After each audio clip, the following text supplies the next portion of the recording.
Right, నమస్తే. పోసాని కృష్ణమురళి ఇప్పుడు ప్రస్తుత హాట్ టాపిక్గా మారింది.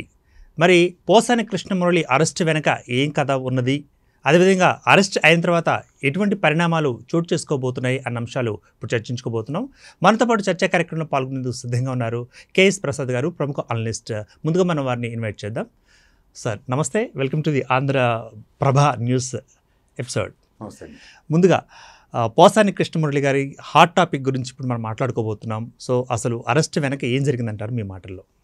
ఏంటి హాట్ టాపిక్ అయిపోతుంది సార్? అది ఏదైనా పెద్ద తీసిమార్గానో లేకపోతే జేమ్స్ బాండ్ సినిమా హీరో ఏదో చిన్న చేతగా ఏదో అడ్వాన్స్ సినిమాలు తీసి చెత్త చేతనం రాసుకొని వాళ్ళని పట్టుకొచ్చి వాళ్ళు రాజకీయాల్లో తీసుకొచ్చి భాష మీద కంట్రోల్ లేకుండా భాషతో వాళ్ళు చేసే ప్రయోగాలకి పర్యవసనాలు ఉంటాయి. ఎవడో వాడికి ఎక్కడో 2 ఏళ్ళ క్రితం మాట్లాడినవి మనోభావాలు అట్టాయి ఎక్కడో పోలీస్ స్టేషన్లో కంప్లైంట్ ఇస్తే ఇప్పుడు దాని గురించి ఏమనేది అది పెద్ద హాట్ టాపిక్ చేస్తే ఏముంది? వాళ్ళ బాధ అంతా ఏం లేదు. వంశీని నెక్స్ట్ పోసాని కృష్ణమురళిని నెక్స్ట్ కొడాలని ఇలా అరెస్ట్ చేసుకుంటూ మేము చూసారా చౌదరి లేయిండి కూడా మేము చౌదరి సామాజిక వర్గాన్ని అరెస్ట్ చేసామని ఒక పాయింట్ ప్రూవ్ చేసుకోవడానికి కింద మీద పడుతున్నారు. ఇప్పుడు నాకు తెలియకడుతూ వాళ్ళ నేను వంశీ పక్కన చాపాత ఇండి వేసి కూర్చోబెట్టారు. డైరెక్ట్గా వైఎస్ఆర్సీపీలో జాయిన్ అవ్వకుండా ఆయన ఎమ్మెల్యేగా ఎలగబెట్టినంతకాలం మాటకి చెప్తున్నారు. ఆయన ఎమ్మెల్యేగా ప్రస్థానం అంతా తెలుగుదేశం పరంగానే కదా. ఇప్పుడు అన్ని పెట్టిన కేసులు ఏంటంటే ఏవేవో దోపిడీలు ఎత్తుకెళ్ళిపోయాడు, ఈయన ఎత్తేసాడు, ఆయన ఎత్తేసాడు, ఆయన పొడి చేసాడు, ఈయన పొడి చేసాడు, ఇవే కదా కథలు. ఇవన్నీ అవుటర్నీర్లు వేసాడు, తెలుగుదేశం ఎమ్మెల్యేగా చేసాడు. ఎన్నాళ్ళు కళ్ళు మూసి పడుకుంటారా? అలాగే ఇది కూడా ఏదో వీళ్ళు ఏంటంటే ఆయన రాజకీయ సన్యాసం చేసి ముసలోడు ఇంట్లో ఆరోగ్యం పోలేక ఇంట్లో కూర్చున్నాడు రామకృష్ణ అని. ఇప్పుడు వెళ్ళుకొని పట్టుకొచ్చి ఇప్పుడు ఎప్పుడో 1947లో మనోభావాలు గాయం అయితే వాడు ఏం చేస్తాడు? ఇప్పుడు మనకు ఒక ప్రణాళికాబద్ధంగా ఒక రెడ్ బుక్ రాజ్యాంగం ప్రకారం వాళ్ళని అరెస్ట్ చేయాలన్నది ఇన్వెటబుల్ సిచ్యువేషన్స్ డ్రైవ్ చేసుకుని ముందుకు వెళ్తున్నారు. ఏదైనా అవునండి, ఆడ బట్టలు కొనుక్కోవడం కుసమతిగా తిరుక్కుంటున్నాడు కూడా కిడ్నాప్ అని దానికి నెపం పెట్టి ఆయన మళ్ళీ తీసుకొచ్చి మేజిస్ట్రేట్ మీద వాంగ్మూలం ఇచ్చినాడు కూడా మళ్ళీ వెనక్కి తీసుకొచ్చి ముందు తీసుకొచ్చి ఏదో తెప్పలు పడుతున్నారు ఎప్పటికైనా ప్రూవ్ చేద్దామని. దానికి తగ్గట్టు ఈ వంశీ కూడా అభిలాష్ల మామూలు నాకు తెలియదని కూర్చుని ఉన్నాడు. ఇలాగే పోసాని కృష్ణమురళి కూడా మర్చిపోయాను, నాకు తెలీదు, ఏమన్నానో నాకు జ్ఞాపకం లేదు, మళ్ళీ 4-3 పదాలు అవే పదాలు అవన్నీ వినిపిస్తారు. ఇదేంటంటే నేను నా ఉద్దేశంతో అనలే సార్, నాకు తెలియకూడదు 41A నోటీస్ ఇచ్చి ఇవాళ అరెస్ట్ చేయడం కన్నా 41A నోటీసు రేపు ఇవాళ డేట్తో అరెస్ట్ 2 సైమల్టేనియస్గా జరుగుతుంటే ఆ వీడియో చూడండి ఒకసారి. దట్ ఈస్ ఎనోటబుల్ సిచ్యువేషన్, గ్యారంటీగా అరెస్ట్ చేస్తారు డిసైడెడ్. ఇప్పుడు ప్రీ కన్సీవ్డ్ నోషన్తో అరెస్టులు డ్రైవ్ అవుతుంటే ఇడిది పడి చెప్పి పోలీసు వాళ్ళ మీద మనం అల్లో లక్ష్మణ వాళ్ళ మీద పడి తాళేం చేస్తారు పాపం. పొలిటికల్ మోటో అనేది జస్టిఫై అవుతుంది ప్రతి నిమిషం, దాంట్లో యాప్ట్గా కనబడుతుంది. As it's a political motto. పొలిటికల్గా వీళ్ళని కొంతమంది పేర్లు ఉన్నాయి, వాళ్ళని according to somebody's whims and fancies they need to be arrested. That's what is happening. దాంట్లో కొత్తగా ఇదేదో పెద్ద బ్రేకింగ్ ప్రపంచం తెరబడిపోయినట్టు చూస్తే అంతకన్నా ఆశ్చర్యపదం ఇంకా ఉంటుంది. యాక్చువల్గా తెర మీద నటించే యాక్టర్స్ అనేవాళ్ళు తెర వెనుక కూడా అంటే ప్రజల ముందు కూడా ఇలాంటి డైలాగ్స్ చెప్తే మరి చట్టం తన పని తను చేసుకుపోయింది అనుకోవచ్చు అంటారా? సార్ ఒకటి ఉంటుంది, మీరు జర్నలిస్టు, నేను ఒక అనలిస్ట్గా ఏం మాటలు అవే మాడకుండా అడ్డమైనవి మాడకుండా వెళ్ళాం అనుకోండి, కాన్సిక్వెన్సెస్ నేనే బేర్ చేయాలి కదా. ఇప్పుడు నా వీడియోలు ఉంటాయి, కింద చాలా మంది ఇష్టమైన తిడుతూ కామెంట్లు పెడతారు. కొంతమంది బాగుంది బాగా చెప్పారు సార్, బాగా చెప్పామని చెప్పిన వాడిని చూసి పొంగిపోయి బాగా తిట్టని చెప్పాడు మీద పగబడి ఆడితే వెనకాల తిరిగితే టైం వేస్టే కదా. మన పని మనం చేయడమే, దానికి ఫలితం ఆలోచించో లేకపోతే దాని కర్మఫల సిద్ధాంతం ఏముంటుందో నాకైతే తెలియదు. ఎవరికైనా సరే ఒక విషయం మీద విషయ పరిజ్ఞానంతో మాట్లాడితే ఎవరికీ ప్రాబ్లం ఉండదు. విషయ పరిజ్ఞానం కాకుండా ఏదో ఒకటి శ్రావణ మాసం సినిమా నేను ప్రజల మీద వదిలేశాను కాబట్టి చచ్చినట్టు మీరు చూశారు కాబట్టి నేను ఏది మాట్లాడినా చెల్లుతుంది అనుకుంటే ఇలాంటి కాన్సిక్వెన్స్ ఉంటాయి. లేదు నేను చాలా బాగా తీసాను ఆ సినిమా, దాని ప్రకారం అసలు ప్రపంచాన్ని తిరగబెట్టేసి అసలు కుటుంబ బంధాలు విలువలు నేను చూపించినట్టు ఎవరు చూపించలేదంటే దాని ఫలితం కూడా ఇలాగే ఉంటుందని కూడా గ్రహించగలిగాను. రెండు అలాగే ఉంటాయి. ఇంకొక నోట్ కనిపిస్తుందండి బయట మనకి ఏంటంటే పోసాని కృష్ణమురళి గారు దర్శకుడిగా లేకపోతే నటుడిగా వైరల్గా ఉన్న అంశాలను తీసుకోవడం, వైరల్గా ఉన్న పాత్రలను వేయడం మనం చూస్తాం కదా. సో అందులో వైరల్గా ఒకళ్ళు ఫేమ్ ఇంకా తెచ్చుకోవడానికి ఇటువంటి చేశారా గతంలో అని అనుకోవచ్చు అంటారా?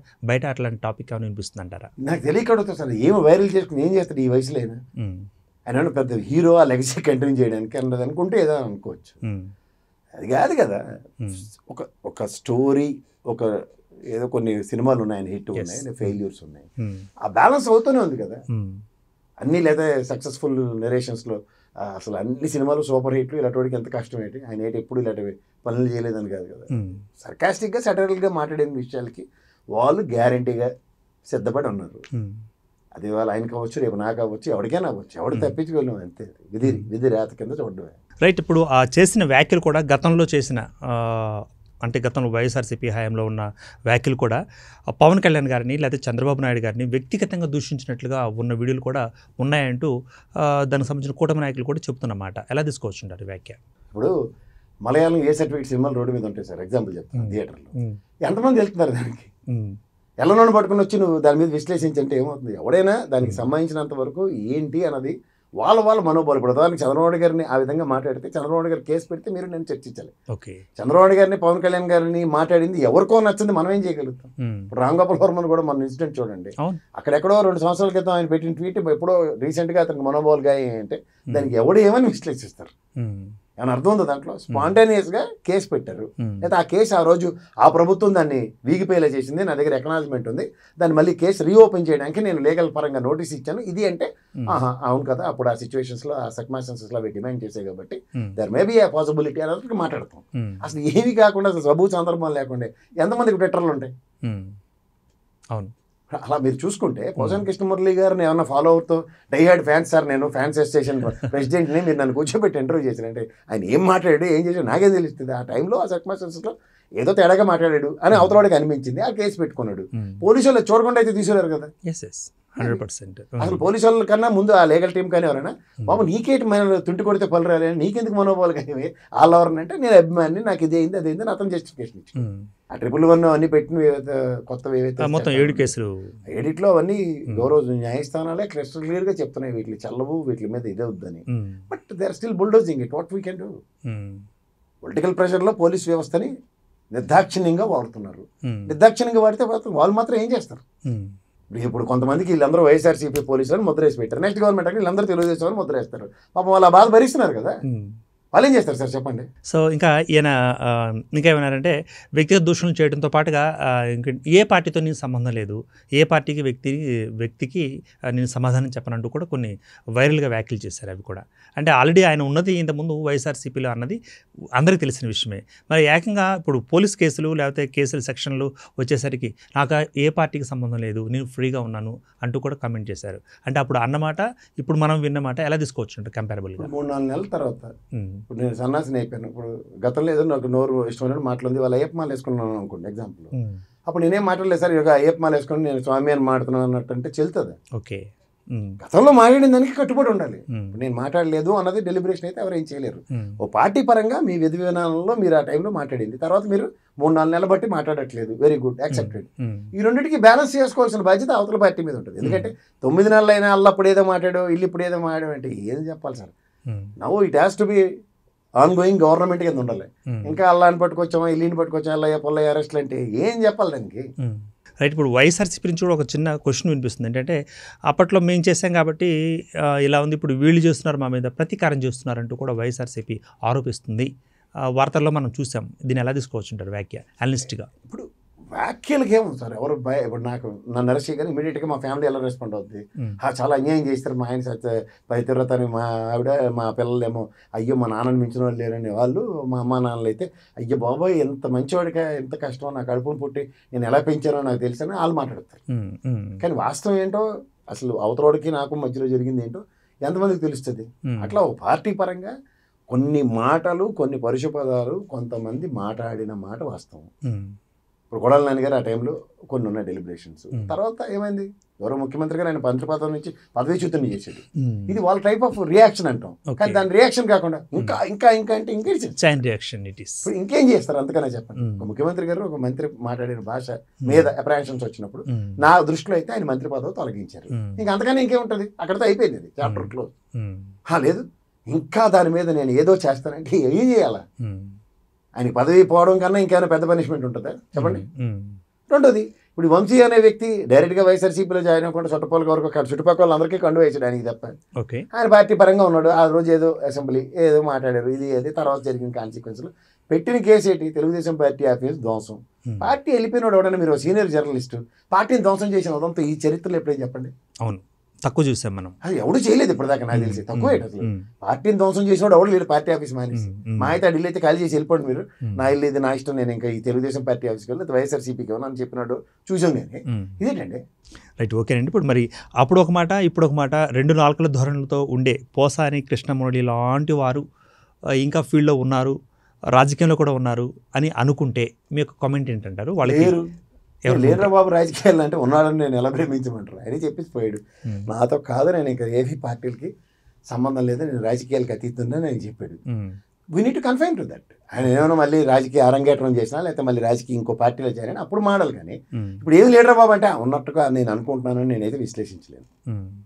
Is no more with politics. Okay, after so many days అతన్ని ఇవాళ అరెస్ట్ చేయడం ఎంతవరకు సబో, అది విచక్షణాధికారం కలిగిన పోలీస్ వ్యవస్థ మీదే. దట్స్ కన్ఫైన్ టు దట్, అంతే. రైట్. ఇప్పటికే ఏపీలో బోలెడన్ని పోలీస్ స్టేషన్ పరిధిలో కూడా ఆయన మీద కేసులు నమోదై ఉన్నాయి. సో ఇది కూడా కొత్తగా మళ్ళీ యాడ్ అయింది. సో భవిష్యత్తు ఎలా ఉండబోతుందంటారు అనలిస్ట్గా మీరు ఏం సజెస్ట్ చేస్తారు? ఇంటెన్షన్స్ అండ్ కంటెన్షన్ మీద నేను ఎప్పుడు చెప్తుంటాను. Okay, intention is right. ఈ పెట్టి కేసో లేకపోతే దీనికి 4 రోజులు రిమాండో 2 రోజులు రిమాండో 10 రోజులు వదలాలి, లేదా పోలీస్ స్టేషన్లోనే పాసిఫై చేసి ఆ మాటలు నేను విత్డ్రా చేసుకుంటున్నాను, లేదంటే ఈ వీడియో తప్పు రైట్ ఏదో ఎక్స్ప్లెనేషన్ ఉందనుకోండి, అది పోలీస్ వ్యవస్థ స్పందన మీద ఆధారపడి ఉంటుంది. గౌరవ మేజిస్ట్రేట్ గారు కూడా ఈ కేసులు వర్తించవో ఆయన పరివ్యూలో ఆయన ఆలోచించి చెప్తారు. సో ఇప్పుడు ఆ situation out of the box నిన్న మీరు రేపు అరెస్ట్ చేస్తారట అంటే విశ్లేషణ వేరేగా ఉంటుంది. Now it is gone.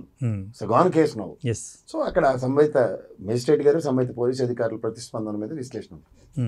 Right. ఇప్పుడు పోసాని కృష్ణమురళి గారి అరెస్ట్కి సంబంధించి ఇదే ఎఫెక్ట్ మిగతా క్రిటిసైజర్స్ మీద కూడా పడుతుందా, మిగతా ఇటువంటి వ్యక్తుల మీద కూడా పడుతుందా, ఎలా అంటారు? ఇప్పుడు ఒక విషయం మీకు చెప్తారు sir, there is a sensitivity in it. Yes. ఇప్పుడు మనకి రాష్ట్ర ప్రయోజనాల్లో ఉన్నది ఎవడైనా మాట్లాడేవాడు ఉంటాడు. 10 ఏళ్ళు బట్టి రాష్ట్ర ప్రయోజనాలు ఏమయ్యాయి అన్నది ఉదాహరణకి నన్నే ఎగ్జాంపుల్ చెప్తాను, క్లాసిక్ ఎగ్జాంపుల్. ఎవరో అక్కర్లే. ఓకే, నాకు బీజేపీ నచ్చట్లేదు. ఎందుకు నచ్చట్లేదు అంటే నా రాష్ట్రానికి 10 ఏళ్ళైనా దిక్కు దివాలని నిస్సహాయ స్థితిలో పడేసింది. బట్ సడన్గా మొన్నటిదాకా నచ్చని వాడికి వాళ్ళు నాకు నచ్చిందని చెప్పి వాళ్ళు ఇవాళ గవర్నమెంట్కి వచ్చి నాకు నచ్చింది కాబట్టి నీకు నచ్చాలంటే ఏమైనా రూల్ ఉందా? అవును, ఇండివిజువల్ ఒపీనియన్స్ ఉంటాయి. ఆ ఇండివిజువల్ ఒపీనియన్స్కి కన్ఫైన్ అయి ఉన్న వాళ్ళు ఉంటారు. ఉన్న వాళ్ళని బట్టి ఆ సిచ్యువేషన్స్ డిమాండ్ చేసిన బట్టి మాట్లాడతారు. దానికి పట్టుకుని నాకు నచ్చింది కాబట్టి henceforth అంటే నాతో కుదరదు. అది నా విశ్లేషణ, అంతకన్నా ఇంకేం. రైట్ అండి, thanks for being with me అండి for this episode. Thank you much. Right. మరి కేఎస్ ప్రసాద్ గారు తమ యొక్క అభిప్రాయాన్ని వ్యక్తీకరించారు. అనలిస్ట్గా కూడా ఉన్న విశ్లేషణ చేసిన విధానం మనం చూడటం జరిగింది. సో ఈ తరహాలో మాట్లాడే వ్యక్తులు, వైరల్గా కావాలి మారాలి అనుకునే వ్యక్తులు, వారు చేసే పనిని మనం చూస్తూ ఉండవలసిన అవసరం లేదు. దానికి ఒక నేరము శిక్షలాగా చట్టం తన పని తను చేసుకుపోతుంది. సో వచ్చే పరిణామాలు ఎలా ఉంటాయి మనం వేచి చూద్దామంటూ కూడా తన యొక్క అభిప్రాయాన్ని వ్యక్తీకరించారు. Keep watching Andhra Prabha news.